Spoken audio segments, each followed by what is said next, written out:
Okay, let's unpack this. Welcome to this deep dive. Today we're digging into something many of you have been asking about, the return of a real icon, the Jeep Cherokee SUV. We've pulled together recent articles, first looks, company announcements, all about the upcoming 2026 model, our mission, to really get into what's new, why it's coming back now, and what this all means for Jeep and the super competitive SUV market it's jumping back into. Yeah, and understanding the bigger picture is so important here. I mean, the Cherokee's been gone since the end of 23 model year, right? Yeah. And that left a pretty obvious hole in Jeep's lineup. You had the Compass, then nothing, then the Grand Cherokee wasn't just an empty slot. They were missing out in, like, the hottest segment in North America. Think RAV4, CRV, Equinox, those heavy hitters.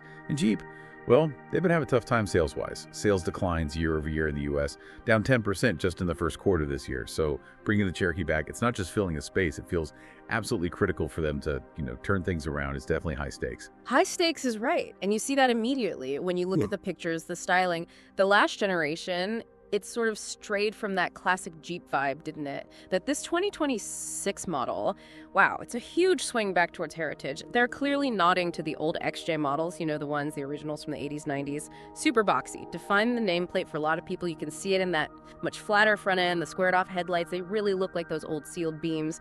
And the roofline is more upright, more angular. It's a bold move, leaning hard on nostalgia. It really is. And that back-to-roots styling makes you wonder about what roots they're planting under the hood, powertrain-wise. So Jeep has confirmed a new, efficient, and powerful hybrid propulsion option. That much is clear. But the press release wording is, it's a little confusing. It confirms the hybrid, sure, but then it also talks about Jeep's overall lineup. Mentioned internal combustion engines, plug-in hybrids, their 4xe stuff, and full EVs. So while the hybrid is a definite yes, this vagueness leaves the door open. Is it only hybrid? Or could we see other options too? Maybe that turbo 2.0-liter gas engine from the Compass, or even a 4xe plug-in version like the Grand Cherokee has. It kind of suggests they might be testing the waters, or maybe haven't quite locked down the full engine lineup yet. It really shows how fast that whole ICE versus hybrid versus electric market is moving right now. That's a really interesting point. That market uncertainty may be shaping the language. Okay, so speaking of things changing, what about the size? Jeep sometimes calls the Cherokee mid-size, but let's be honest, it usually fights in the compact class, right? Against the RAV4 and CRV crowd. But the word is, the 2026 model, it's going to grow. Quite a bit, potentially. Sources are suggesting a larger footprint, maybe landing closer in size to the Grand Cherokee than the Compass. And there's a reason for that, it seems. It's expected to use Stellantis' STLA Large platform. That's the parent company's flexible architecture. Right, and that STLA Large platform is key. It supports the different powertrains, the hybrid we know about, gas, maybe even full electric down the road. And crucially, it lets them stretch the wheelbase, push the wheels further out. That usually means more room inside and just a more substantial stance overall.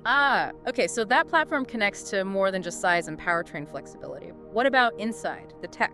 Exactly. Since it's on STLA Large, expect the latest Uconnect system for infotainment. That's pretty much a given.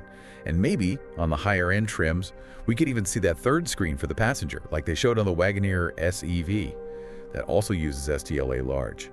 Jeep's also making promises about competitive, affordable pricing, which, given those sales numbers we talked about, they really need to hit. Analysts are guessing somewhere around the $30,000 mark to start. That would slot it neatly between the Compass, which they've made cheaper recently, and the bigger Grand Cherokee. Makes sense. One thing that's still a bit up in the air is where it'll actually be built. Speculation points to Mexico.